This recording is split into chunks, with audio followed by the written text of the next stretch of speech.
I am at some level. You call it Afro pessimism. I'm seizing the existential imperative of self determination. That doesn't necessarily make me pessimistic. On the other hand, whatever it is, if it's Colin Kaepernick, what I want to say is, man, don't use the national anthem as the place to express your disaffection, because we need all the people. I'm not against Colin. If he wants to protest, he can protest. What I'm against is pitting this symbol of the country against the aspiration for African Americans not to be killed by police. That, I think, is a mistake, or at least it's not a way that I want to go. So, I want to frame the police brutality problem in a generic way. I don't want to racialize it, in part because I don't want to racialize the discussion of crime and punishment more broadly, since that's got two sides to it. That's a difficult conversation if you want to go down the road of racializing, who gets violated, who gets offended against in this country, who does the offending. I'm not sure we want to keep a racial tabulation on that kind of thing. You can't necessarily confine it just to talking about how police interact with unarmed citizens. But in any case, the point I'm making is that on the one hand, I do want to embrace a kind of Black agency informed by our history and culture, our history and culture being a reference to African American experience.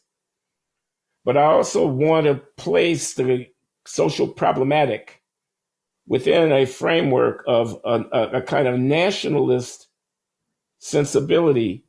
It's the American project. In other words, there is no world court at which the claims of African Americans are going to be resolved. It's not going to be the United Nations that does it. It's going to be the American polity, the American organic political mechanism. And I think that we could go into reparation, for example, but I have a very similar concern.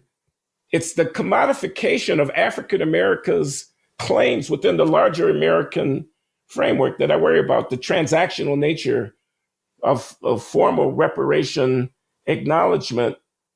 I'm not just talking about a stipulation that an act of Congress might make. I'm talking about hundreds of billions or trillions of dollars of federal money programmatically administered, institutionally structured in the country. This is Social Security magnitude public agency on behalf of a racial project. I think that's a deep, deep, deep mistake for the country and for, quote unquote, my people, meaning Black people. And we could go into that, but the point I'm trying to draw on now, I think I've probably made my point, which is that on the one hand, I want Black people to rise up and seize responsibility for our lives. On the other hand, I don't want Black people to set ourselves off apart from the rest of the American polity and build our politics around that kind of oppositional framing. And that's a subtle, I'm not sure it's contradictory, but I'm not sure it's not.